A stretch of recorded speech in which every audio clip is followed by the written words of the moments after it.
Bueno, seguimos aquí con Pedro Guberman, una charla deliciosa, muy jugada, con Maricel Cunhata también. Bueno, Pedro, eres hombre, eres periodista, eres hombre de las comunicaciones, ¿no? Tienes y diriges un multimedio de comunicaciones y estamos en un momento complicado, en un momento de censura, la censura de terciopelo, como digo yo, ¿no? La censura esa disimulada, que en la época del gobierno militar, tanto de Argentina como de cualquier país de Latinoamérica, uno sabía, había un censor que te decía, eso no pasa, eso no va, lo que estaba mal, pero por lo menos era un poco auténtico, ¿no? O sea, sabía, pero ahora como que la censura es un poco disimulada y todo. ¿Cómo vive eso? ¿Cómo vives eso? Tú, en el caso, eres director de medios de comunicación, además de CEO de tu empresa. ¿Cómo lo vives? ¿Sufres amenazas? ¿Te han sacado del aire? Sí, ¿Cómo se muchas vive eso? veces, sí. Especialmente en Galáctica, ¿no? ¿Cómo se vive eso, Pedro? ¿Qué nos Y cuentas? es compleja la situación porque, o sea, hay varias aristas, lamentablemente. No solamente el tema de la censura externa, sino a veces de las infiltraciones que te realizan. No solamente dentro de lo que es el área tecnológica, Las sino que a veces infiltraciones, los hackers, hackeos. infiltraciones de hackeos y a veces Ah, hasta de personal que colabora con vos mismo, ¿no? ¿sí te ha pasado Entonces, eso? ¿Te ha pasado eso? sí, sí, sí, varias veces. O sea, gente que trabaja dentro de, o colaboradores que realmente se complotan o están arreglados Claro. para ejercer determinado daño en tu sistema operativo. O sea, esto ha pasado muchas veces, lamentablemente. Bueno, yo la primera censura fuerte la tuve durante el proceso militar, que inclusive lo había hablado en ese entonces con el diputado Leopoldo Moró, y con Marcelo Sturbin.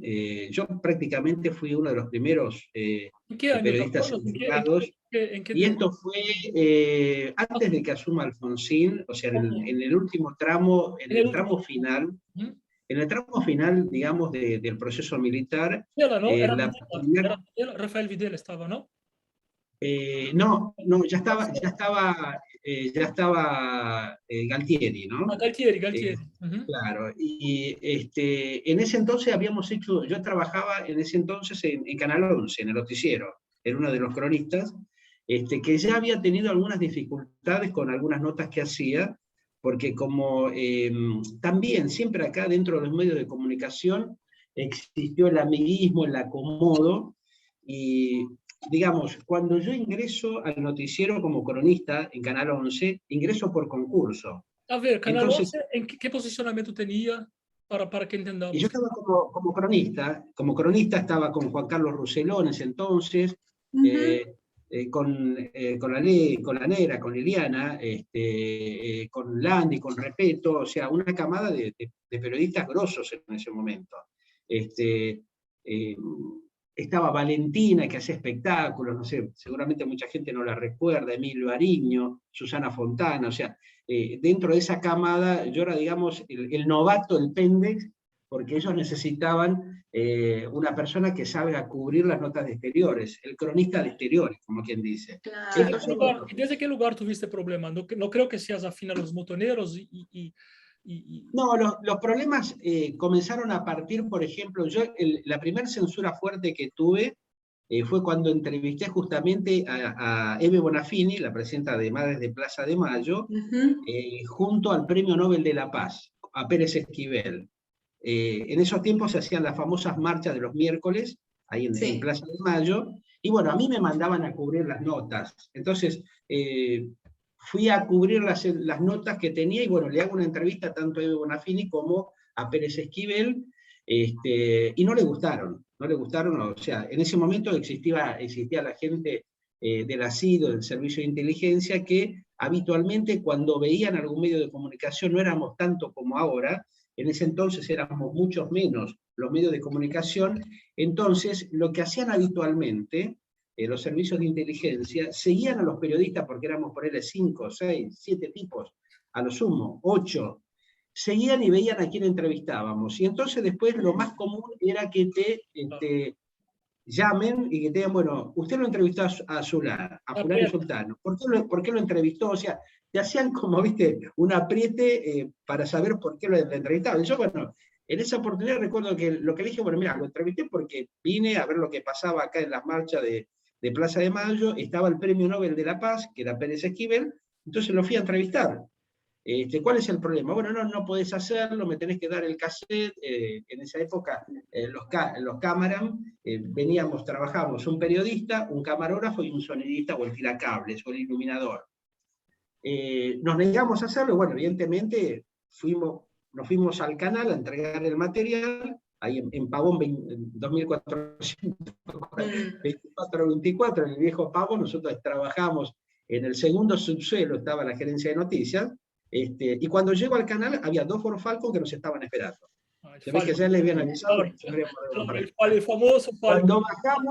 Cuando bajamos de la camioneta del camarógrafo, porque habitualmente en esos tiempos no había muchos móviles de exteriores tampoco, sino que a veces se utilizaban 1 o 2 móviles que tenía el canal para cosas espectaculares, y si no iba el camarógrafo con el periodista y el iluminador en los coches de ellos o alquilados. Cuando bajamos, bueno, vinieron 2 personas y nos piden que le entreguemos el cassette de lo que habíamos grabado. Para esto, bueno, intentamos ingresar en el canal y ya ahí nos prohíben el ingreso. Pedro, ¿no les importaba el contenido? ¿No les importaba ver cómo abordaste a Hebe de Bonafide? O sea, cómo Bonafini, qué es lo que habías preguntado? O sea, ¿solo les interesaba la persona directamente? O sea, querían el material, claro, no sé. O sea, ellos no querían que llegue a manos de la dirección de noticias el material. O sea, lo que querían era impedir que esa nota salga. Una ridiculez, una tontera, porque ya viste, la cosa estaba en el final del proceso militar y toda esa historia, pero bueno, la cuestión que en definitiva nos prohíben ingresar al canal y a mí me sancionan prohibiéndome, o sea, no me dejaban salir más al aire. Entonces, bueno, después vino todo un proceso de que fui al día siguiente, al otro, no me dejaban ingresar al canal, entonces, bueno, tuve que ir al sindicato de prensa, hacer la denuncia en ese entonces, y ya intervino en la justicia. Pero bueno, ellos creían de que por ahí yo me iba a asustar, que no iba a pasar nada. Yo le inicié la demanda, y como había entrado por concurso, era el único periodista que había entrado por concurso, éramos casi 300 personas, cuando ellos llamaron a cubrir esa vacante, después quedaron 200, después quedamos 100 y después quedamos 3. De esas 3 personas que seleccionaron, estaba el gordo Falcucci, Rodríguez, en ese tiempo, que hacían una selección. Siempre venían amigos o acomodados de turno del gobierno o amigos de los colegas que ya estaban ahí, que querían acomodar a sus amigos. Entonces, bueno, acomodaron a 2, no los voy a mencionar porque la verdad que no vale la pena, pero hubo 2 acomodados que eran hijos de periodistas que ya estaban ahí, ¿no es cierto? Bueno, quedaron. Me llaman a mí y me dicen, mira, vas a trabajar con fulano, sultano y mengano. Pero yo todavía me acuerdo, siempre me río, a veces, un par de veces que me crucé con él, se lo dije. Pensar que a mí me dijeron, bueno, ¿vos lo conocés a fulano? Le digo, no, si no estaba dentro de lo que estaba dentro del equipo que cruzamos. Me dice, no, lo que pasa es que, bueno, lo viste, no, mentira, lo acomodaron, ¿viste? Claro. Así. Pero como estaba justamente en la planilla de la convocatoria a cubrir esa vacante, al final me tuvieron que pagar la indemnización, porque ellos no me querían pagar nada, ¿no? O sea, la idea era rajarme, presentarme como que era un tipo que le había hecho una nota a una persona que, entre comillas, estaba, digamos, censurada internamente. O sea, ellos tenían otra palabra, ¿no? Vos pasabas teníamos una asesoría literaria que controlaba todas las notas que se hacían antes de salir al aire. Le llamaban asesoría literaria. Entonces, esa asesoría literaria no pudo justificar porque tampoco, como no estaba el material, y a nosotros, bueno, como nos sacaron el video, el material fílmico, la cinta, la sacaron de la cámara y se la llevaron. Entonces, bueno, no les quedó otra que, bueno, estaba la planilla que yo firmaba cuando ingresaba o cuando salía del canal, viste que ingresaba al noticiero, claro. Y bueno, tuvieron que hacerlo. Después, bueno, tuve otras censuras en radio, por ejemplo, en Radio El Mundo, también, cuando empecé a hablar, a contar algunas cosas, bueno, vinieron y nos censuraron. Y después la última fue en la etapa, pero, yo te diría ya... Perdón, ¿Radio El Mundo fue en qué año, Pedro? ¿En qué año fue eso? Y Radio El Mundo habrá sido en el año 80 y pico. 80 y pico, después sí, ya estaba... 80 y pico puede ser dictadura o puede ser democracia todavía, porque no, ya estábamos dentro del proceso democrático. ¿Con Alfonsín tuviste censura? ¿Con Alfonsín tuviste censura?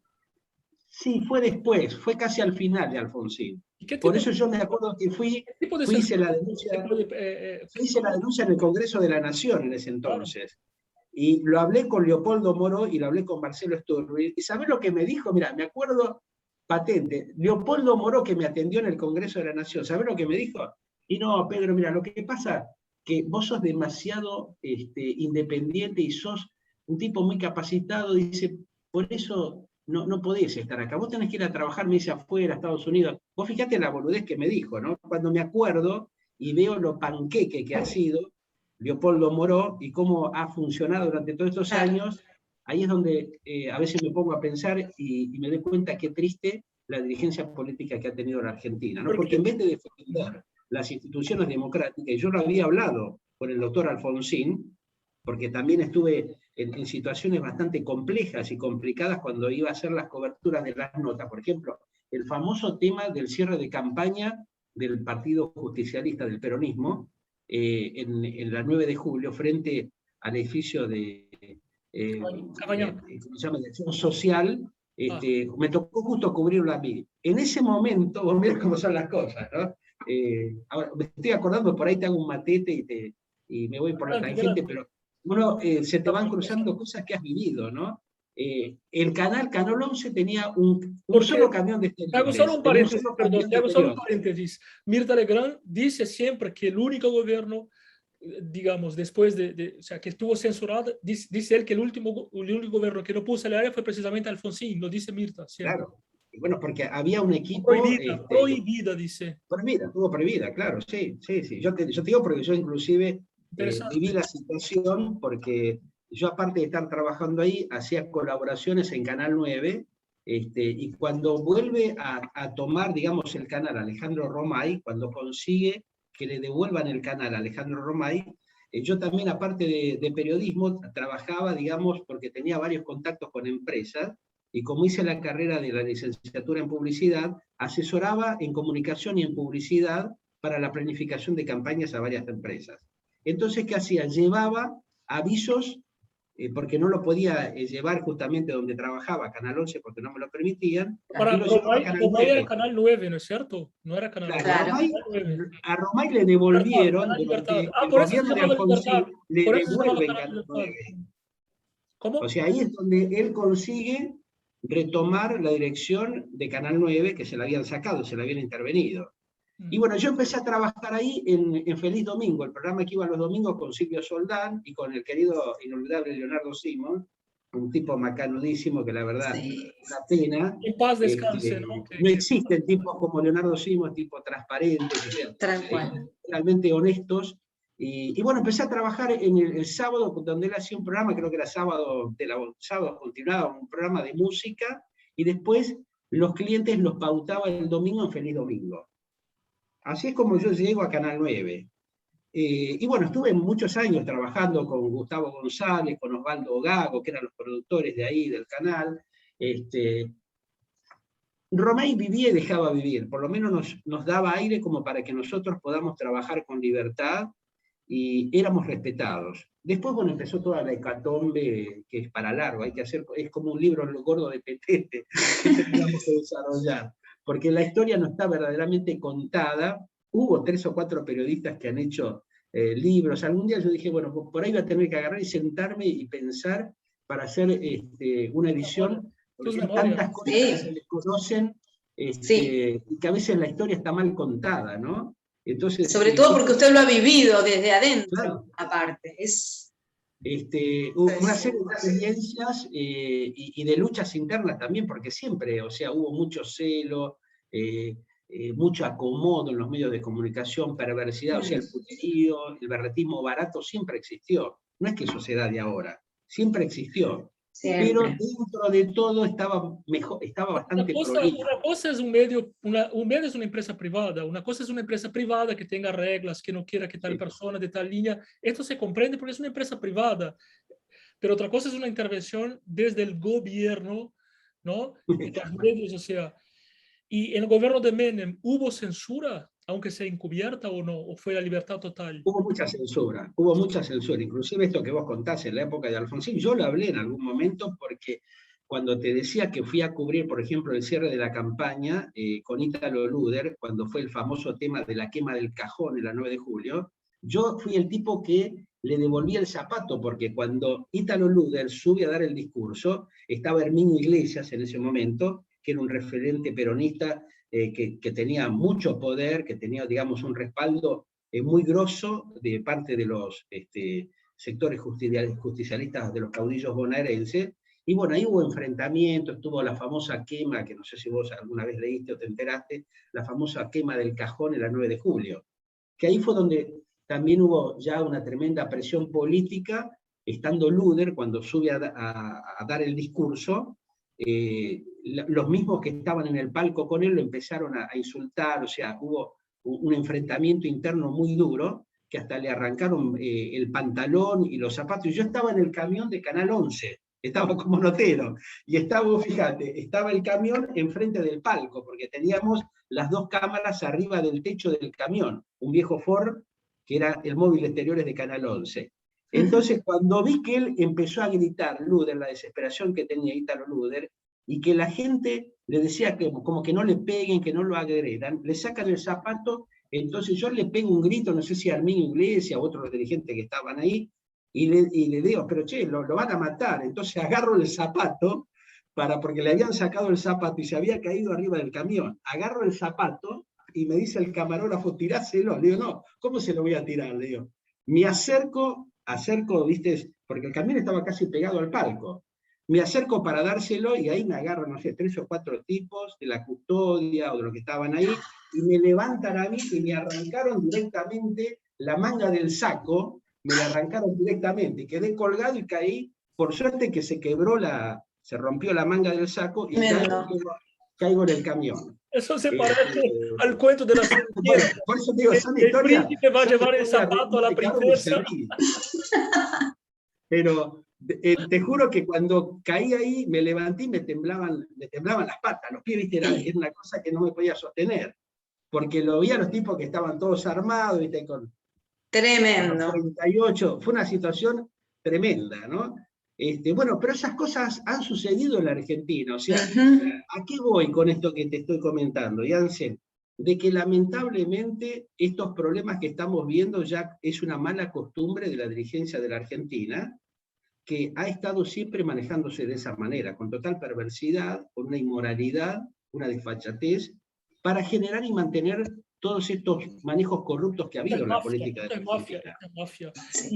Es una verdadera mafia. Claro, es una verdadera mafia. Amenazas, claro, amenazas directas. ¿Ha sufrido, por ejemplo, amenazas telefónicas? Sí, muchas veces. Pero no le doy importancia.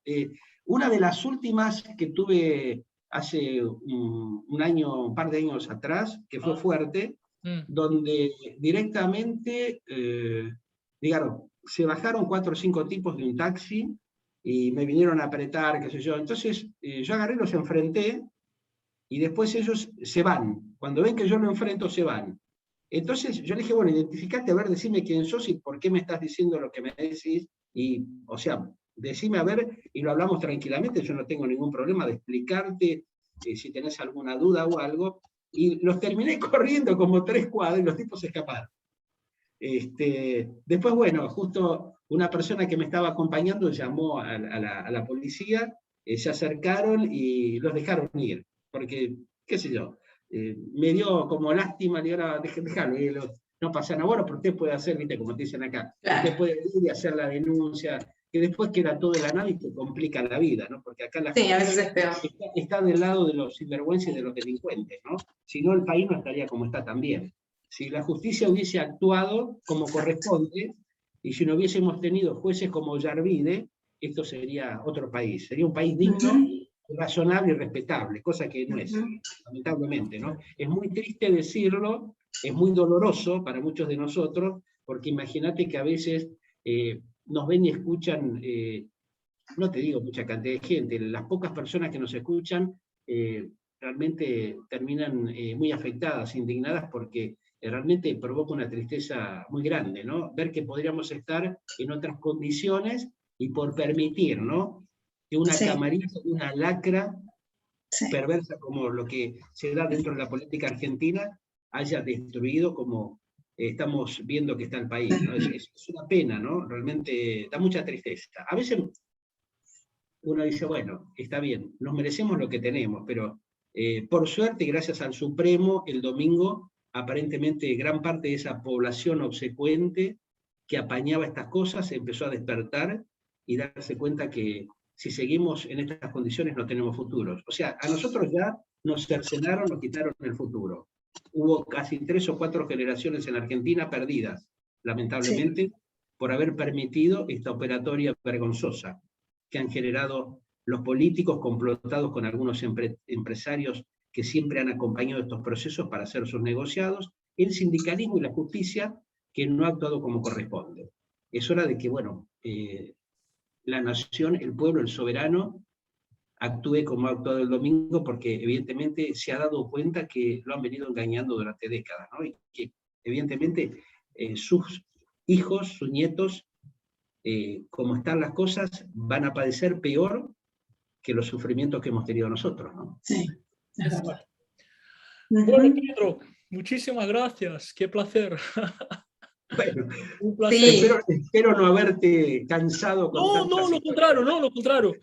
De hecho, ibas a estar 15 minutos y dije, Marcel, vamos a dejar que sí, porque eso está muy... Sí. Eso es pura historia, estamos haciendo historia, eso es periodismo, ¿eh? El periodismo es real, estás contando en primera persona muchas cosas que a lo mejor nadie lo sabía. Bueno, eso es historia, eso es el periodismo. Quiero decir al público... Y seguramente mucha gente no lo sabe, o sea, es muy poca la gente que conoce tu círculo íntimo, porque generalmente muchos grandes profesionales a veces no tienen, digamos, la cabida, porque justamente hay una intención de silenciar todo esto para que no se sepa, no se conozca, porque, bueno, si no, se pierden de seguir haciendo los negociados y las truchadas que tiene la Argentina hace décadas, ¿no? Bueno, exactamente, pero por suerte hoy existen los medios digitales, existe la internet, entonces, bueno, de cierta forma uno tiene alguna... Sí, es la única alternativa. Alguna que otra forma, ¿no? Antiguamente no había nada de eso, era solamente los dos o tres canales y ya está, ¿no? Bueno, quiero contar al público que además Pedro es mi director en Galáctica, un gran compañero de trabajo, porque, bueno, la verdad es que nos llevamos súper bien. Nos respetamos, siempre le pregunto, me orienta, le sugiero, así que bueno, la verdad es que es un gusto, ¿no? Hace ya un par de meses que estamos ahí con Galáctica, así que bueno, os invitamos también a que nos sigáis. Y bueno, el programa de Pedro está los sábados, ¿no es cierto, Pedro? Así que bueno, pasamos... Estamos saliendo, sí, los sábados. Bueno, yo hago un noticiero central al mediodía y a la noche, acá en la red internacional de Galáctica, y después tenemos el envío de un programa que se llama El Glóbulo, que ya tiene varios años, que eso es justamente el programa que fue censurado hace muchos años en Radio El Mundo, que lo repuse justamente hace un par de años en algunos medios, en algunas radios, y hoy lo tenemos también acá, en Galáctica los sábados de 10 a.m. a 15 p.m., donde, bueno, hablamos de todo un poco, también de política, tenemos recitales acústicos en vivo en el cierre, de 14 a 15 horas, y anteriormente hay varios importantes y reconocidos profesionales de los medios que colaboran con nosotros justamente para un poco desarrollar toda la información que va circulando. Así que para nosotros también es una alegría tenerte a vos dentro de nuestra programación. Pero el gusto es un honor realmente, es una delicia ser parte del equipo de Galáctica, así que bueno, quiero mandar saludos a Johnny también, que nos saca al aire ahí con todo cariño, y a todo el equipo, ¿no? Como siempre mando, muchísimas gracias, Pedro, muchísimas gracias, hablé con Pedro Guberman, y mañana, bueno, nos invitamos a que lo escuchéis exactamente, bueno, por Galáctica. Bueno, un abrazo. Gracias, gran cariño. Muchas gracias, Pedro, un gusto, que siga muy bien. Gracias, encantado. Gracias a ustedes. Ahí estábamos entonces con Pedro Guberman. Maricel, qué lindo, qué linda participación, ¿no? Hermosa. Pues, te pregunto si al aire nomás, así sí. nomás, porque la verdad es que le dimos mucho más tiempo de lo que teníamos pensado, ¿no? Ya estamos explotados de tiempo. ¿Cómo está el tiempo? No tenemos más tiempo, ¿no? No. Pero bueno, valió la pena, son esas personas que te dan ganas de seguir escuchándolos una hora más. No, No, no, uno no se cansa, exacto, saben no, tanto. Maricel tiene que irse. Pero bueno, yo voy a seguir entonces un poquito solo, 5 minutos, porque tengo un par de cosas para decir. No, no, dale, dale, dale, yo me quedo. Dale. No, no, no, de verdad, no pasa nada, no pasa nada. Bueno, está bien, seguimos 5 minutitos entonces. Dale. Bueno, solamente para contar, vamos a solamente contar, entonces no vamos a desarrollar nada hoy, porque la verdad es que no Sí. quedamos sin tiempo, pero muy bien, porque la verdad es que es un placer tener a Pedro con nosotros. Queremos contaros que, bueno, que Horacio Larreta decreta el fin del aforo, ¿no es cierto, Maricel? Sí, sí. A partir de mañana, mañana 18, Hay un nuevo, montón, sí, sí, por fin. ya, Yo creo que el sí. fin del aforo en restaurantes, en bares, en lugares cerrados y abiertos. Bueno, Este, afortunadamente las vacunas están funcionando, así que bueno, el único cuestionamiento que uno tiene, porque yo siempre dije públicamente, soy pro vacuna, el único cuestionamiento que, son dos cuestionamientos, que el tema de la obligatoriedad, por el hecho de que las vacunas estén experimentales todavía solamente, pero bueno, están funcionando, ¿no? Una cosa que pueden tener efectos colaterales, secundarios, pero bueno, ni siquiera quiero estar especulando con eso. Y bueno, y aparentemente, bueno, la pandemia poco a poco se va acomodando, esperemos que sea así. Dinamarca abrió la semana pasada, Londres está siguiendo el mismo camino y bueno, y ahora por lo menos la ciudad de Buenos Aires. Estamos hablando de Horacio Larreta, jefe de gobierno de la capital federal. Y bueno, Maricel, tú que eres madre, profesora, docente, todo, protocolo para las escuelas, así que bueno. Tremendo, todos los días algo nuevo, todos los días algo nuevo. Y En las bueno, escuelas todavía, en las escuelas ya están todos los alumnos, todos los días, todos juntos, no hay más burbujas. Sigue el protocolo de, bueno, el distanciamiento, el barbijo y todo eso, ¿no? exacto. Pero bien, y ya tienen sus actividades físicas que también no han tenido por 2 años, todo eso es muy bueno. Y contaros que además de esa erupción volcánica que se dio en Argentina esa semana por la política, bueno, existe un volcán de verdad que está en erupción, que es en México, con un nombre rarísimo, ¿no? Popocatépetl. No me sale. A ver si me sale a mí. Difícil, Y difícil. bueno, y aparentemente Canarias también está preocupada porque podría temblar, podría haber una erupción volcánica en España. Y yo quiero contaros que, bueno, que yo viví de cerca una erupción, no muy de cerca, pero bueno, yo estaba en Londres, viviendo en París. Ay, Viví en París. Dios mío, no. ¿Qué? Ahí. No. Viví en París y estaba en Londres y bueno, hubo una erupción del volcán que tengo el nombre anotado porque es casi imposible, Eyjafjallajökull, en 2010. Entonces, bueno, yo tenía que regresar a París. En realidad iba a Madrid en avión y no pude volar porque no se podía volar. Entonces, bueno, conseguí ir a Madrid por tierra. Después, una semana después, conseguí volar desde Madrid a París en avión y venimos muy bajito, así tipo, no sé, 400 metros, una cosa impresionante, ¿no? Así que, bueno, Tremendo. nada, bueno, que se cuide la gente. Bueno, vamos a tener que terminar porque nos quedamos sin tiempo, pero fue un informe hermosísimo con muchísimas Hermoso. cosas. Maricel, muchísimas gracias por estar aquí, por acompañarme. Un placer. Hermoso proyecto, ¿no? Y bueno, te deseo a ti y a todo el público una hermosa semana y nos vamos a encontrar probablemente la semana que viene o antes o después, pero bueno, muy pronto, como siempre. Así es. Así que bueno, un beso para todos, un beso para vos y nos vemos. un beijo. Chao. Chao.